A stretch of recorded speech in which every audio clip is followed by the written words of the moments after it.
Bapak, Ibu, dan kaum muda yang terkasih, selamat pagi. Ada sebuah kekeliruan yang cukup berdampak dalam pola berefleksi akan kehidupan ini. Secara sadar atau tidak, kita turun-temurun mengajarkannya dari generasi ke generasi turun-temurun. Sejak kecil sering kita mendengar pesan dari orang tua, dari kakek nenek, dari guru, siapapun. Pesannya sederhana. Kalau kamu belajar, belajarlah dengan keras. Study hard.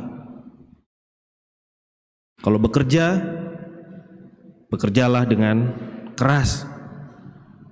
Maka kita mengenal kata kerja keras. Kalau lagi ada masalah, berpikirlah dengan keras. Think hard. Bahkan kalau berdoa, ya berdoalah dengan keras. Pray hard until something happen. Maka kalau ada orang yang berdoa suaranya keras-keras, ya mungkin karena pesannya seperti itu. Berdoalah dengan keras. Berjuang dengan keras. Bahkan kalau hendak olahraga atau sedang bermain, ajarannya juga sama. Play hard.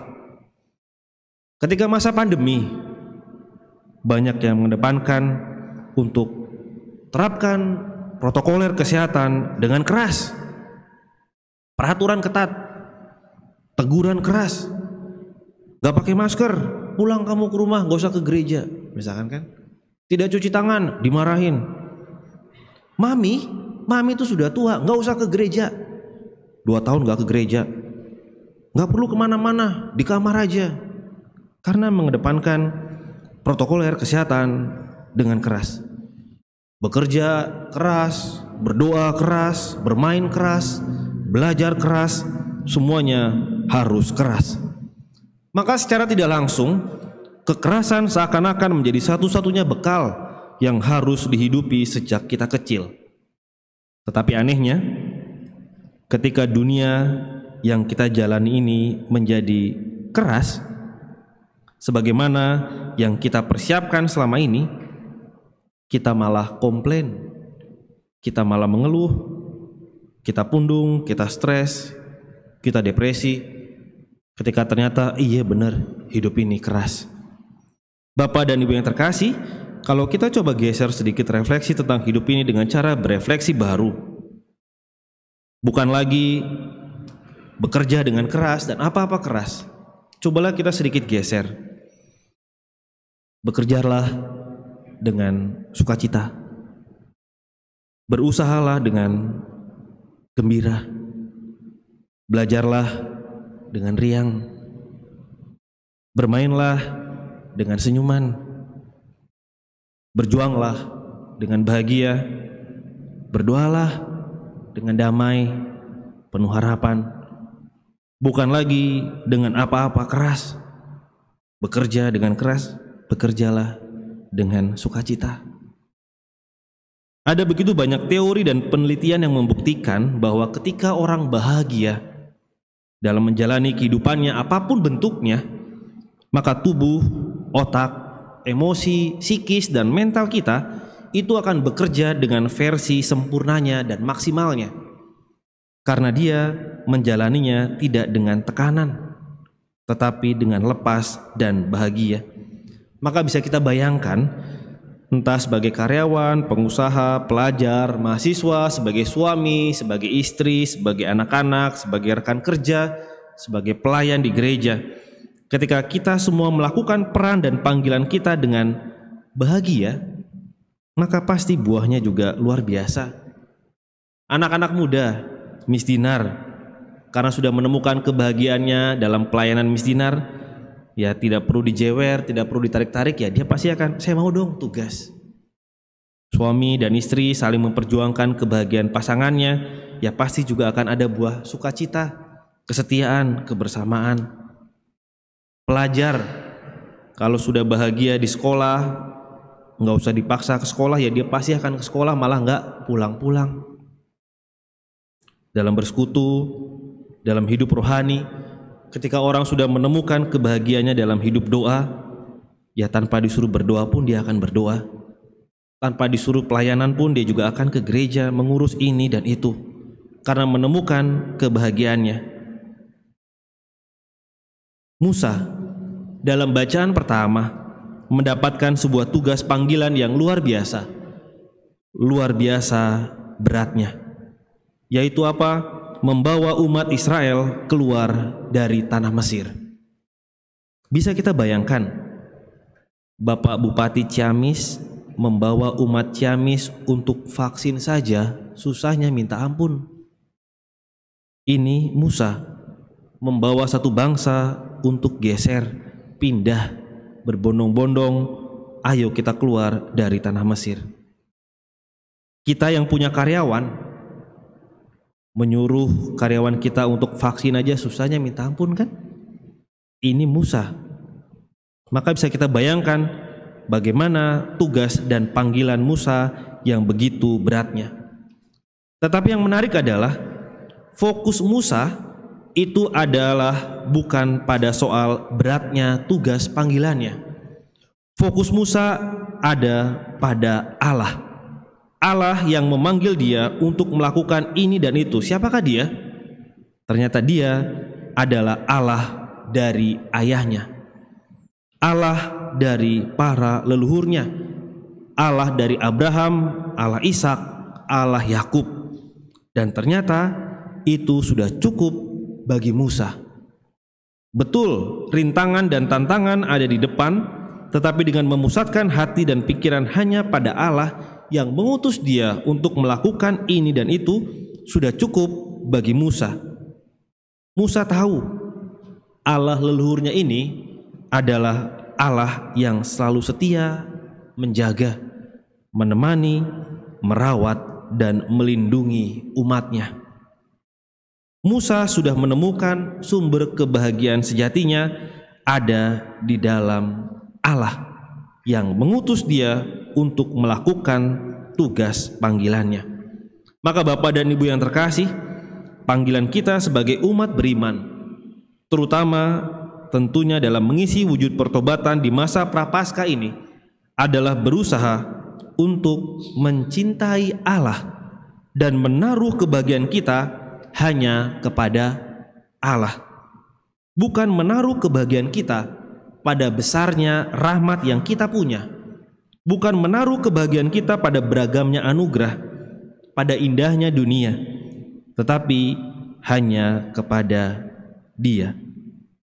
Kalau kata pemazmur, bahagia ku terikat pada Yahweh, harapanku pada Allah Tuhanku. Pemazmur tahu kebahagiaanku ada pada Allah dan bukan pada yang lainnya. Karena kebahagiaanku terletak pada Dia, maka orang akan mudah untuk menjalani segala tugas panggilannya dengan bahagia. Yang menyuruh Allah, saya melakukan ini dan itu. Ya terus, untuk apa saya tidak berbahagia? Kan Allah sendiri yang mengutus saya. Allah yang mengutus saya untuk menjadi pelajar, sekolah, kuliah. Allah yang mengutus saya untuk menjadi ayah, ibu dari anak-anak. Allah yang mengutus saya untuk menjadi suami dan istri. Allah yang mengutus saya untuk menjadi kakek, nenek dari cucu-cucu saya. Allah yang adalah sumber bahagiaku. Itulah yang juga secara pribadi saya coba hidupi.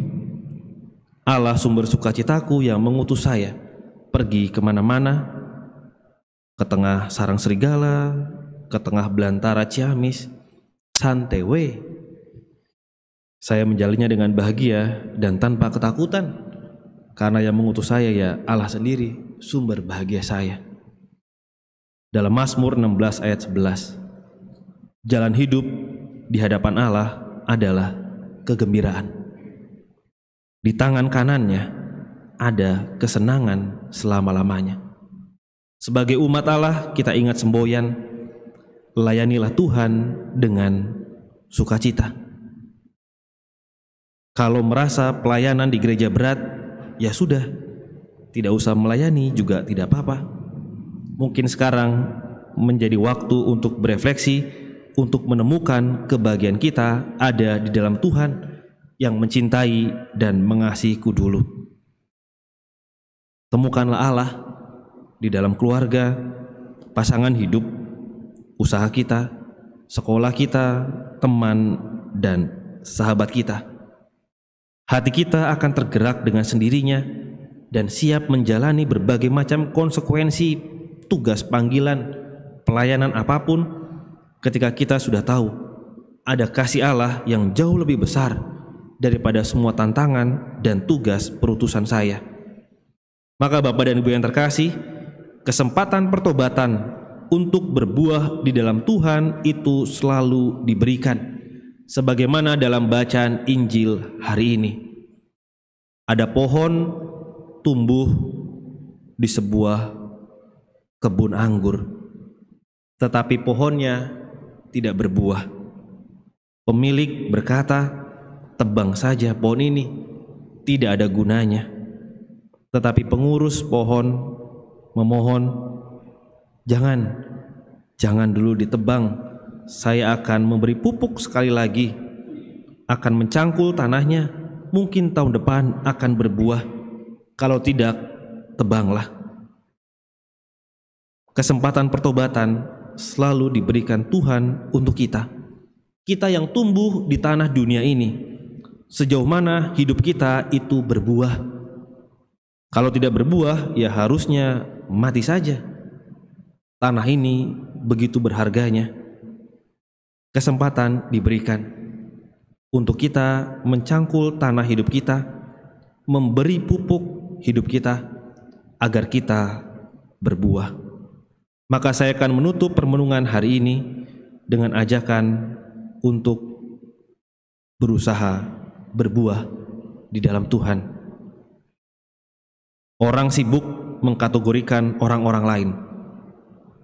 Orang ini baik atau orang itu jahat. Orang ini benar atau orang ini tidak benar. Dan kita sibuk menghabiskan energi kita untuk mengkategorikan siapa yang baik, siapa yang jahat. Teman, sahabat, saudara, semuanya kita kategorikan dan seakan-akan kita menjadi hakim atas mereka. Cobalah bereksperimen kepada siapapun di atas muka bumi ini, kepada suami, kepada istri, kepada tetangga, kepada teman. Eksperimennya apa? Buatlah mereka menjadi bahagia. Buatlah mereka dan temuilah mereka agar mereka bahagia. Apapun caranya, bagaimanapun caranya, cobalah buat dia bahagia. Misalnya kita tahu istri kita judes, mami kita itu judes. Sekarang kita eksperimen. Buatlah mami kita, istri kita bahagia.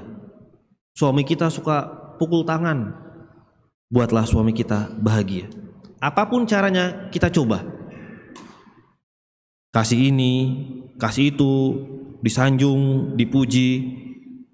Intinya buatlah dia bahagia. Contoh, ibu, hari ini kurusan ya, wah bahagia kan? Kasih kosmetik, kasih angpau, kasih sepatu, kasih tas, kasih baju baru. Intinya buatlah dia bahagia dan membuat dia akhirnya benar dia bahagia. Lalu temuilah dia ketika dia bahagia dan lihatlah, ternyata sesungguhnya orang ini adalah orang yang luar biasa ketika dia sedang bahagia. Tetapi ketika kita bertemu dengan orang ketika dia sedang tidak bahagia, sedang stres, sedang depresi, sedang lapar perutnya, sedang capek, orang ini menjadi orang yang mengerikan, judes, sadis, kasar. Tetapi ketika dia bahagia, dia menjadi orang yang luar biasa. Dan orang yang bahagia itu akan siap melakukan apapun dengan segala konsekuensi apapun, mengorbankan apapun, waktu, tenaga, bahkan hidupnya, dengan alasan dia sudah bahagia. Saya tidak mencari apapun lagi. Saya sudah bahagia. Maka Bapak Ibu yang terkasih, bereksperimenlah terhadap orang-orang sekitar kita. Buatlah dia bahagia dan temuilah dia ketika dia bahagia. Ternyata orang ini orang yang luar biasa, orang yang fantastik, orang yang hebat ketika dia bahagia. Maka bisa kita bayangkan kalau orang sudah menemukan kebahagiaannya di dalam Tuhan, maka dia akan melakukan segalanya juga untuk Tuhan. Apapun konsekuensinya akan dijalankan. Tuhan yang hadir dalam keluarganya, teman, sahabat, gereja, dan lain-lain akan dia kerjakan. Semoga di masa Prapaskah ini kita tidak lagi menuntut untuk hidup bahagia, tetapi kita berjuang untuk membuat orang lain bahagia dan merasakan Tuhan yang selalu setia menjaga dan merawatnya. Dan biarlah kita merasakan buah-buah kebahagiaan Dia yang hadir dalam hidup ini. Kemuliaan kepada Bapa dan Putra dan Roh Kudus.